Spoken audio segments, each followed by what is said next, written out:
What is going on, tribe? I thought it'd be a good idea to do a short video on often forgotten things in your pack, your bug out bag. I'm never coming home bag, whatever you want to call it. Often forgotten items.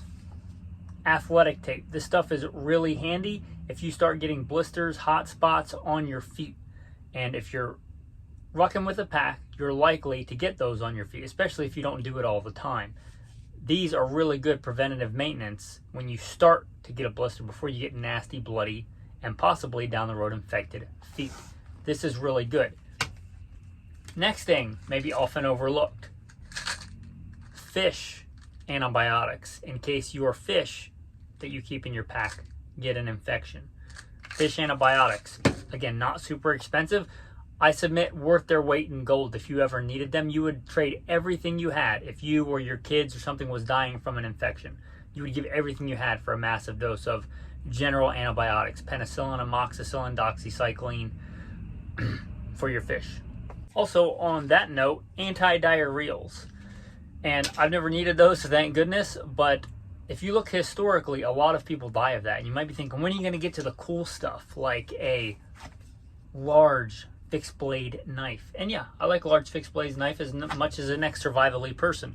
But if you look historically, realistically, more people die of infection and dysentery than die of knife fights. And that's just a reality.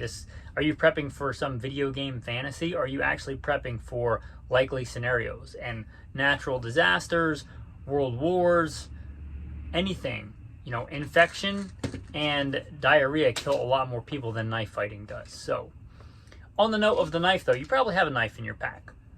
Do you have a way to sharpen it? This is a light, handy, easy to use knife sharpener. Doesn't have to be this one, but a knife sharpener, probably often overlooked. The next thing, not everything is giant fixed blade knives. What about a multi-tool? This is one that rides in my pack.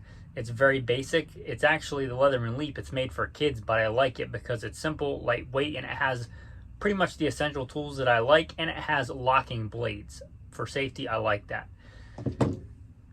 Also, sunblock and bug repellent. So those for obvious reasons. You might think that's not a survival item, but absolutely you can be totally miserable if you're getting eaten alive by mosquitoes. You might want something bigger than this, but this is something I like to keep handy that I can just have in my pocket. Actually, as part of my EDC in the summer, I can just rip it open and wipe it all over myself. It's a single-use bug repellent, and if you're getting eaten by mosquitoes, absolutely really nice to have. Another thing you might not think about, and you might think, if there's an EMP, my stuff's not going to work, but if there isn't, it might. A multi-prong charger with all kinds of your common different charging cables, absolutely really important. And the number one thing you should definitely not overlook in your pack is spare socks.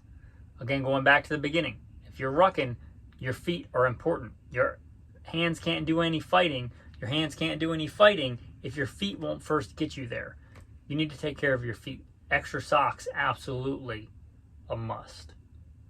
Like, what's that common saying? Tell me you're a noob at this without telling me you're a noob at this. Let me see your pack and not see extra socks in there. Extra socks, absolutely important. Tactical verse of the day. It is God who makes my way perfect. You make my feet like the feet of a deer and set me on high places. You teach my hands to make war so that my arms can bend a bow of bronze.